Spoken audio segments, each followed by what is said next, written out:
అమ్మకి గురు బ్రహ్మ గురు విష్ణు శ్లోకం చెప్పు.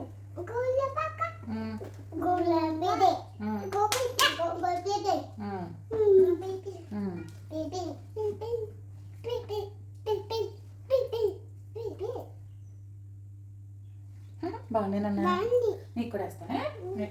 చెల్లికేస్తా అక్కడికి గత నీకేనా చెప్పు. గురు బ్రహ్మ గురు విష్ణు ఏం సంబంధం? ఏం కావాలి?